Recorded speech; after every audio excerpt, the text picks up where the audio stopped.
Hello and welcome to the show. Today we are here with Padma talking about her experiences with child labor. Everybody please give a round of applause for Padma. Welcome to the show. Hi, thank you for having me.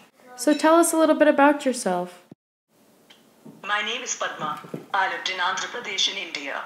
When I was about 7, I started to work in cotton seed production. I escaped from this child labor when I was 13 and went to live with my aunt and uncle.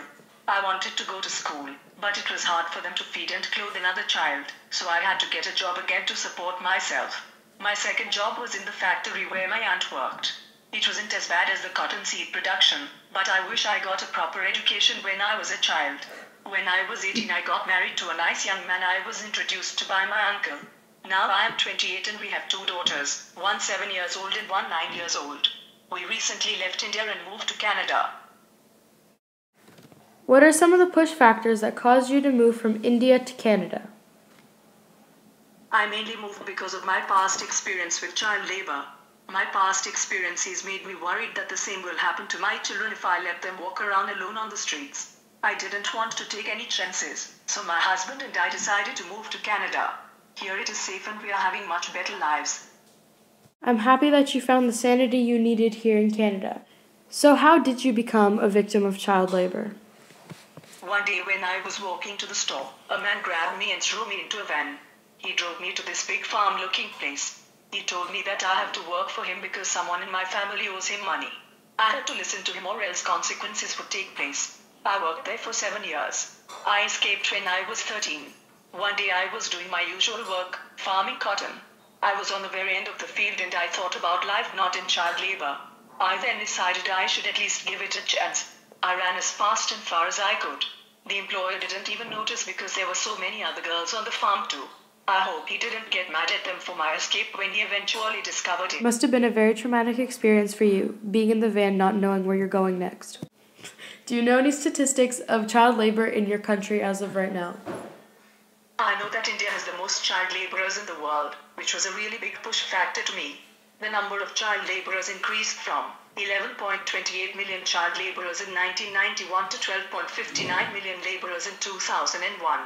Foundation in Andhra Pradesh, where I am from, discovered that almost 4 lakhs children, mostly girls between age 7 and 14, are working 14-16 hours a day in cotton seed production. Of course, the government is trying to ignore, bury, and minimize the problem.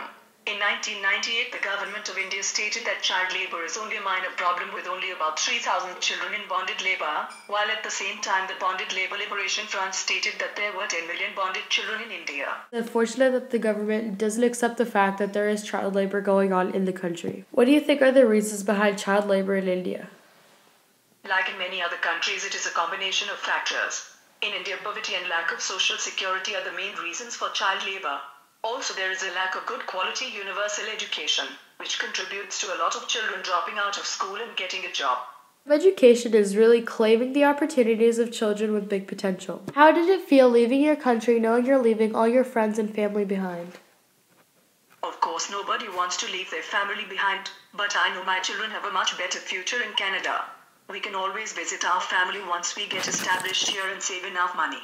In this society, friends and family are a key element in our lives. So what age did you experience child labor? I started working when I was 6. Just imagine, that is the age of a child in grade 1 in Canada. Instead of going to school, I was going to work. Since you were so young, how much of your experience do you still remember? Everything seems to blend into one long day. I remember working about 14-16 hours a day with very short breaks if any. I barely had time to eat a little and sleep. There was no playing. It's like I didn't really have a childhood. Not like children here in Canada. It seems like most of your childhood was spent working. How were the working conditions? The working conditions were terrible. We had to work very long hours, sometimes 12 to 14 hours a day. If we were tired and worked slower, we were yelled at, threatened, and sometimes beaten. At night we had to sleep in dirty, open tents. A couple of my friends were bitten by snakes at night and died. I hated it there. I thought about escaping for a long time, but was afraid to run away because they said they would hunt us down like animals and kill us if we tried.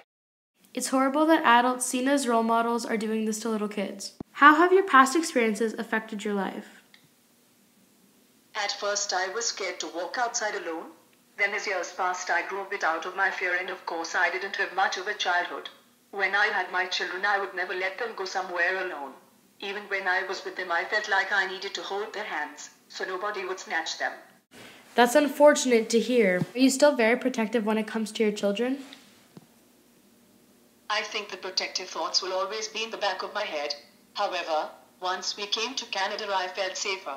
They are still a little young to be going to the store by themselves, but I am comfortable letting my children go down the street on their bikes ahead of me. Thank you for coming on the show and sharing your experiences with us. I hope you were an inspiration to young mothers everywhere. Thank you for having me on the show. Bye, everyone.